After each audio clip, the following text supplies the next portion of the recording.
So, to go into our first activity, what we're going to do is we're going to give the negative voice a face and a name. So what I'd like to invite you to do is make a little list on a piece of paper, if you have it.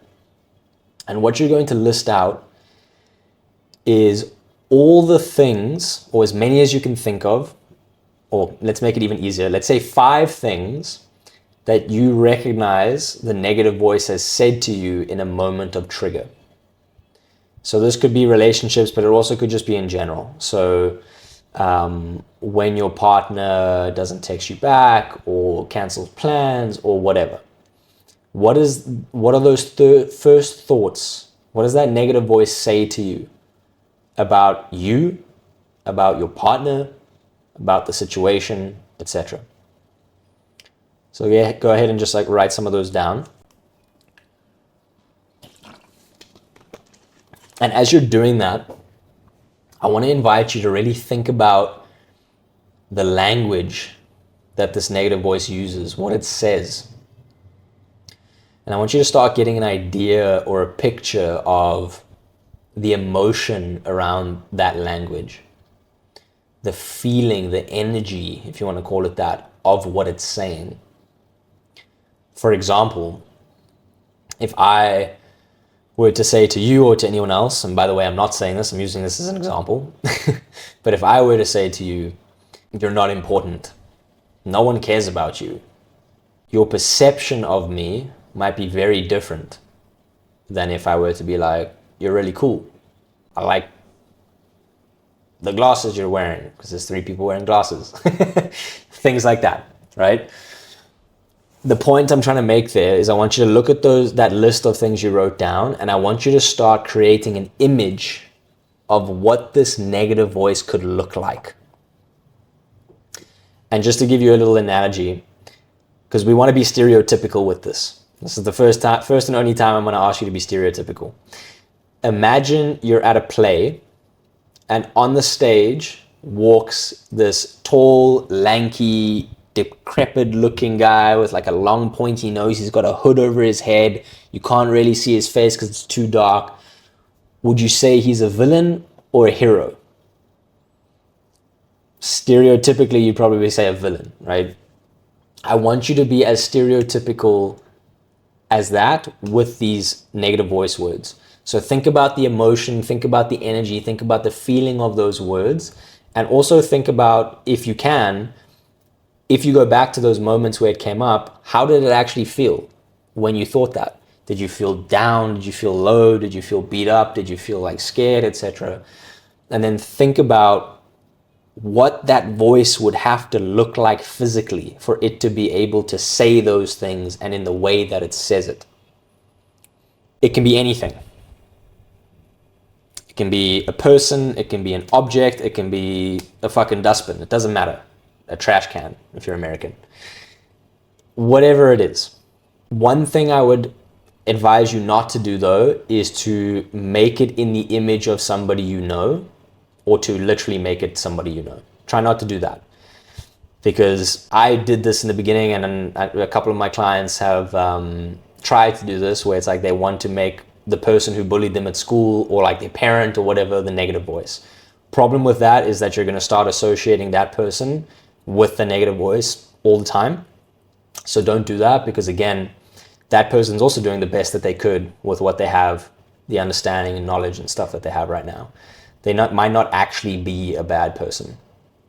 Once you have your image, your negative voice, what I then ask you to do is try and give a detail in terms of like the qualities and characteristics that you can create in the picture that then relates to or associates again with the feeling that you think it would have to have. So for example, when I drew my negative voice, which was lethargy, it was actually very similar to the villain in the play that I just gave, which was, he was like this tall, thin, decrepit looking thing, like ribs sticking out, almost like a Schmeagol looking thing, Gollum from Lord of the Rings, very similar to that.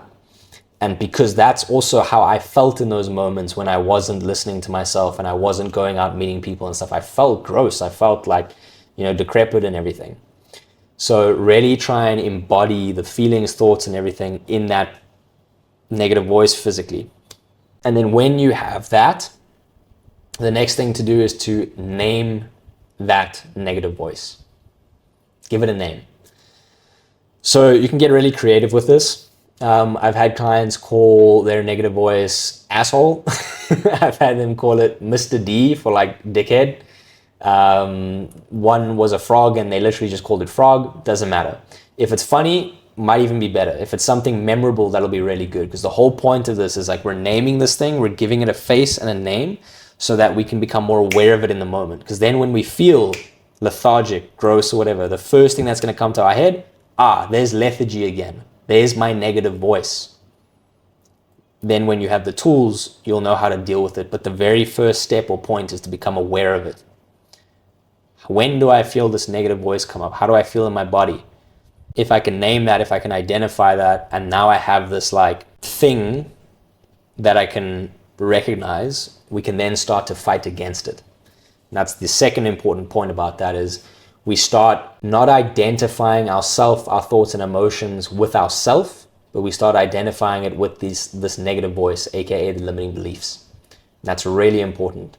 Taking a step away from it and like detaching our identity from all of this, the limiting beliefs, the fears, so on and so forth. Really important, because now we have something to fight against. And also we are like, I'm my true self. Negative voice is negative voice, and it's me against them. Again, for right now, we're going to learn later on to like integrate, but don't worry about that for right now. Oh, and just by the way, while you guys are doing that, so one of my clients was seeing a therapist at the same time they saw me. They took this negative voice activity to them and told them they were doing that, and the therapist took notes and added it to their own practice. So this stuff works. It's good. On that note, I want to share something very important. If anybody here has pursued therapy to try and help with their attachment style, I'm going to, for a little bit, sound like I'm banging on therapy, but I'm not. Therapy is really good. It's got its own place. Problem is attachment styles and overcoming it. It's like a puzzle. There are a lot of different pieces to it. For example, emotional regulation comes down a lot to somatic therapy. Dealing with the thoughts comes down to cognitive behavioral therapy. Dealing with the beliefs and like self-reassurance comes down to inner child work and belief shifting work. General healthy relationship skills comes down to, well, normal coaching, but also like experiencing it yourself and then just sharing those skills. So a lot of the time, each of those are basically a different therapeutic framework. 9 times out of 10, therapists are taught to learn one of those and focus in on them. When I pursued my degree in psychology, I think it was like the 3rd or 4th lesson, we were going through all the different frameworks and we were like, holy shit, how are we supposed to learn all of this? And they said to us, don't worry, just focus on one that you really like, because that's all you're going to do. So when someone goes to therapy for their attachment style, 9 times out of 10, the therapist can only help them so much. And my point in that is not to bash therapy or therapists. I'm just saying, if you have been to therapy and tried to work on your attachment style and it hasn't worked, that's not because you're just so fucked up that even a therapist can't help you. It's because therapists 9 times out of 10 do not have basically a more holistic, broad range of understanding and skill. And also 9 times out of 10, they haven't been through it themselves. I've actually coached a few therapists through their own attachment style. So just to keep some hope and inspiration in you, if it hasn't worked, that's okay.